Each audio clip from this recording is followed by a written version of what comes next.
Good morning, all my little soldiers and gremlins out there. Today I'm going to be showing you how I mix and master a track from start to finish in FL Studio. There's really not a whole lot for us to do besides get right into it here, so let's do exactly that and hop into FL Studio. So the track that I'm going to be working with here today as an example to show you guys the whole process is actually my brand new song that just came out and I just made a video for. It's called Hiatus. Go check it out at the link in the description below if you like the sound of it. So as you can see here in our project file, we have all of the unmixed stems for the song. This is how it sounds, completely unmixed.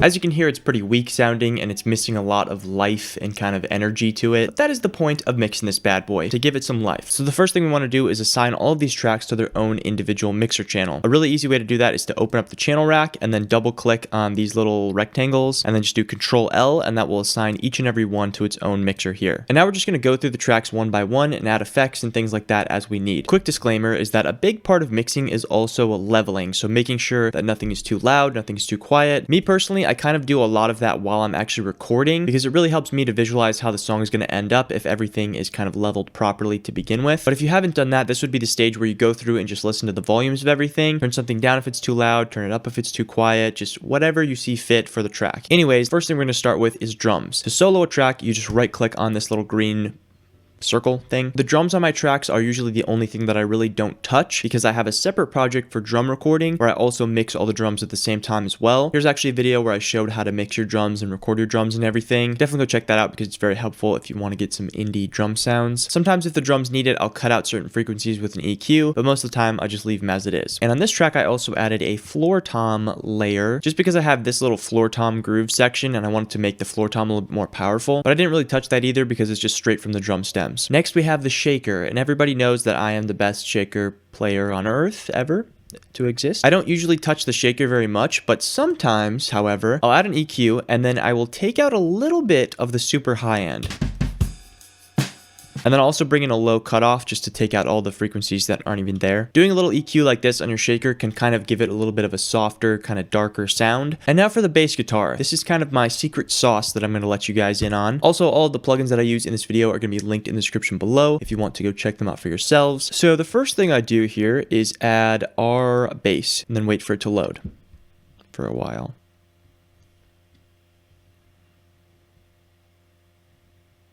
Okay, now that this is loaded 4 hours later, I am going to go to this, which is my little preset that I've made. It essentially just looks like this. Bring down the intensity a little bit, bring down the gain slightly, and then put this around like 85 or 90. It kind of gives the bass a little bit of a different resonating frequency. So what I recommend is listening to your other tracks with the bass while you do this, and just kind of sweep around for what frequency sounds best on the bass. But I find the sweet spot is like anywhere from 80 to 100. Then, after that, I do a little EQ on this bad boy. Basically, just cut out the very, very low end, so like 20 hertz and below, boost some low mids, and then cut out some of the super high end. It's really nothing crazy. When it comes to EQ, less is more. If you're doing a bunch of crazy like some of these, you should not do that. And the final thing I'll put on here is my favorite plugin for bass, TR5 Black 76 compressor. Honestly, I just put it on the default setting. Sometimes I'll turn down the output a little bit just so that it's not as harsh.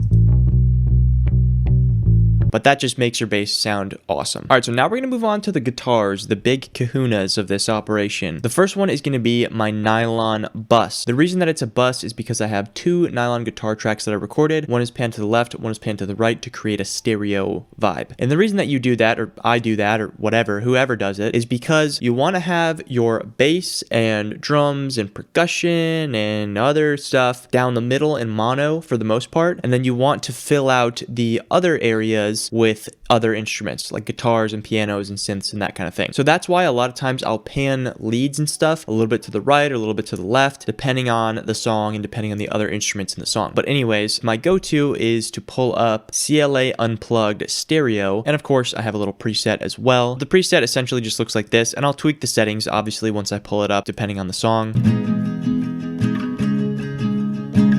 And then after that, I'll usually put a little EQ on there. With the EQ, I'm going to cut out a lot of the low end here. because when you have guitars and pianos and other crap like that, you don't really need all that low end. It sounds good on its own, but once you play it with everything else, it starts to just get really muddy, and it takes up those frequencies that the kick drum and the bass should be taking up. You can leave a little bit of it in there just to thicken it up, but once it starts getting muddy, definitely take that stuff out, because this right here, all the low mid to high frequency stuff, is all the information that you actually need from those guitars. So this is what I'll do if I want a little bit more of like a processed nylon guitar sound. But if I want to just go for a more natural vibe, I'll just delete this CLA thing, and I'll just put like a basic compressor, like maybe CLA 76 or something, and then I'll just do acoustic guitar, bring up the output a little bit. Also, you really kind of want to turn this analog thing off. Basically just adds like a slight buzz to your track, which I used to think was cool, and it added like an analog kind of vibe, but it's really just kind of annoying when you're trying to mix. Man, I wish the sun would just go away sometimes. And honestly, this right here with just the compressor and the EQ sounds really good. A lot of times you really don't need to go crazy with effects. The raw sound can actually sound really good. And now honestly, if you just want to give these guitars a little bit more life and add like some room ambience, what I like to do sometimes is add true verb in stereo. And you can use all these presets or whatever, but I like to just do the basic one and then bring this down, bring this up a little bit, and then just decrease the room size and then put the distance very low. So it's not like a super harsh reverb sound, but it just gets the idea across that you're adding some space. All right, the next track we have is this nylon guitar lead sound.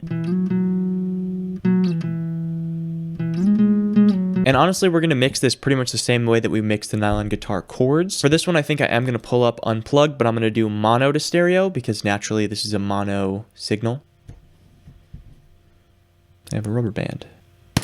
Same thing, I'm going to load up that preset. We're also going to apply the same EQ onto this thing as well. So next up we have the electric guitar chords. I think I only did one layer of this time. A lot of times I will also double track electric guitars and do the same thing with the nylons where I route them to a bus. But in this one it's just one track. But what I'll do is add CLA guitars mono to stereo. And then this is like the heart of every guitar tone of mine ever. I basically just go to the presets and then I have, of course, a user-made preset. Basically just turn the reamp on to clean for this one. And then you just take the bass down, bring the treble up a little bit, compress a little bit.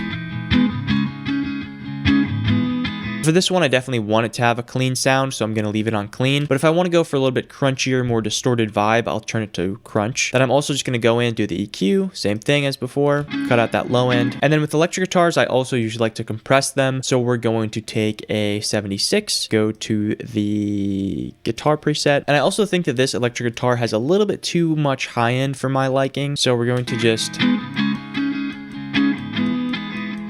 cut out a little bit of that high end, and there's absolutely nothing wrong with doing that. All right, so now we're going to get into the guitar melodies, which is where we have to start making some stylistic choices. So of course, I'm going to pull up CLA guitars once more and do my classic preset, but we have to figure out if we want this to be clean or kind of crunchy. I think we're going to leave this one clean because this is kind of the one note background melody. And I kind of want this to be a little bit more ambient, so I'm going to bring up the delay and make this a hall reverb and bring it up. And finally, we can just add another EQ on here. We're pretty much doing the same EQ to like all of these guitar sounds. Since this one has so much high end, we're going to cut out a lot more of that low end. All right, so the next three tracks we're kind of going to tackle at the same time because they intertwine with each other quite a bit. So this chorus melody right here is kind of the main focal point of the chorus, kind of the song. And I want this to be kind of the more crunchy, distorted tone that sticks out at you a little bit more. So we know for that, we're going to do the crunch preset in CLA guitars. Then also the EQ, and we're going to do some compression. I'm not going to show that because I've shown it like 4 other times. But this verse melody is where it gets a little bit tricky because normally I would just mix both of these the same way. But the verse melody serves kind of a different purpose. It's not a main focus. It's an important part of the verse here, but then once it transitions into the chorus, it just turns into like a background guitar.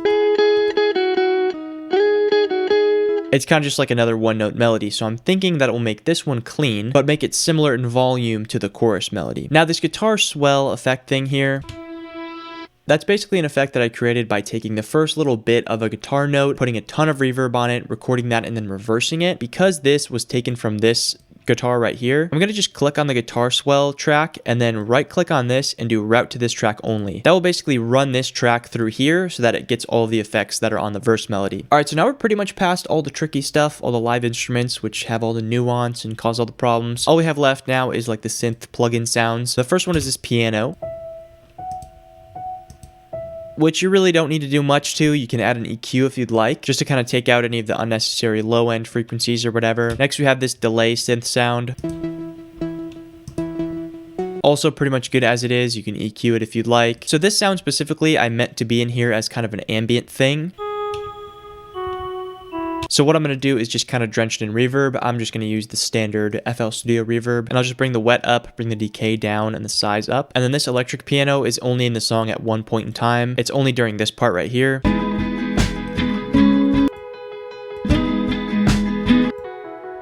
I don't really think this one needs a whole lot on it either. You can kind of EQ it or do whatever, but most of the plugin sounds you're going to get usually sound fine as they are. If you want to make them more like analog-y sounding, you can add like a Kramer tape or some sort of like isotope vinyl. I don't know, one of those like saturation vinyl type plugins, but most of these tracks sounded fine to me. Then I also had this really cool part with these kind of mellotron strings.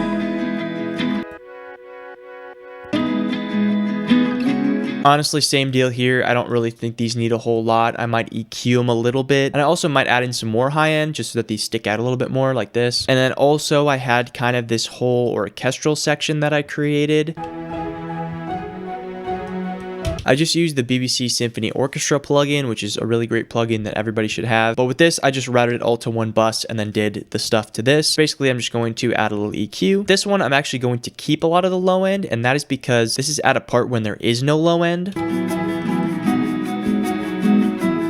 Obviously, you can hear there's no bass playing or anything, so this just kind of fills out the frequency spectrum as this section is playing here. Also, I am probably going to add some true verb onto this, just so that it sounds like it's in a big concert hall or amphitheater or something. And the final piece of the puzzle here is the end lead sound, which is this kind of synthy something or other.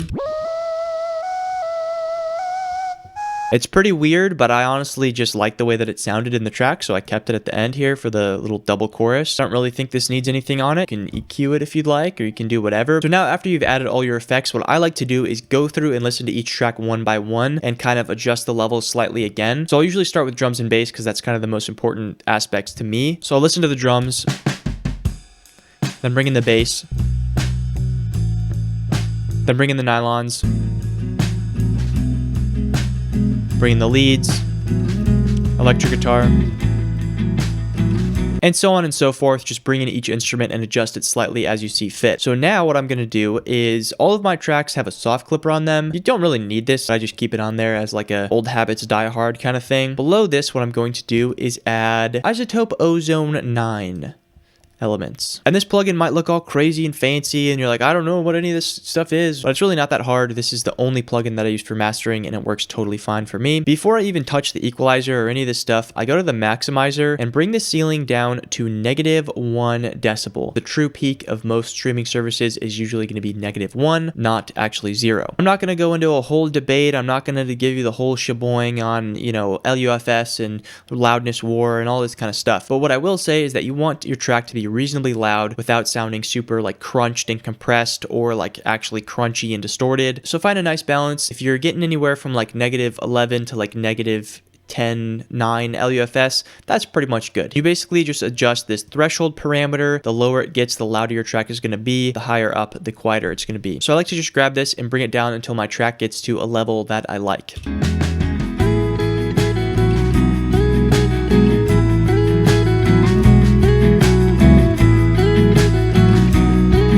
Alright, so that sounds decent right there. I'm not going to really touch anything else, but now I am going to go to the imager and I'm going to bring the stereo width up a little bit. You kind of just want to add a little bit of overall stereo width at the mastering stage. I learned that from Coleman Zoll, who you should check out. He's a really good mixing and mastering engineer. Don't go too crazy with it though, because if you go like this, it just kind of ruins everything you've done with like the panning and the stereo separation. So give it a little bit of stereo, but not too much. And now for the main equalizer. For this bad boy, we're really not going to do a whole lot, but to me, it sounds like there's a little bit too much high-end abrasiveness going on. So we're going to cut that. Another thing I learned from my good friend Coleman is to take an EQ bell curve thingy, and around 600 hertz, you're just going to cut that bad boy a little bit. And that is because that's where the vocals usually are going to sit. So you want to make space for those vocals to be on the track if there are going to be vocals. And if not, it's also just doesn't hurt to cut here anyways. Also, I'm just going to boost kind of this area right here around 3K, 2K kind of vibe. So now another plugin that I would recommend, but is not totally necessary, is some sort of loudness meter. I know there's the Julian loudness meter or whatever that a lot of people use. That one will work fine, I'm pretty sure. But I use this Butte loudness analyzer. For this one, I like to click on Spotify because that's the thing that everybody uses. And now just play your track. And it'll get a reading on what the LUFS number is.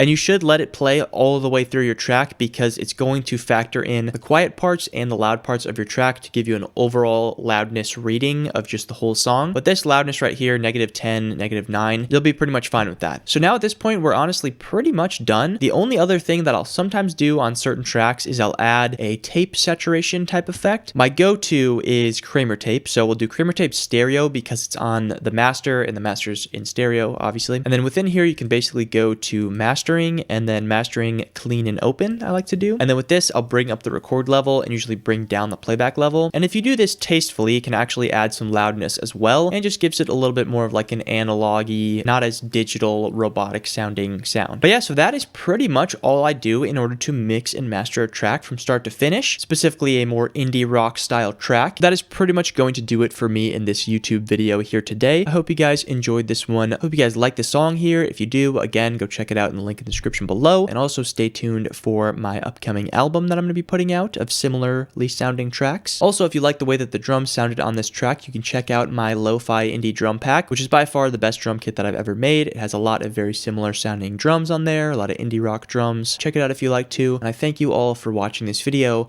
and I will see you next time.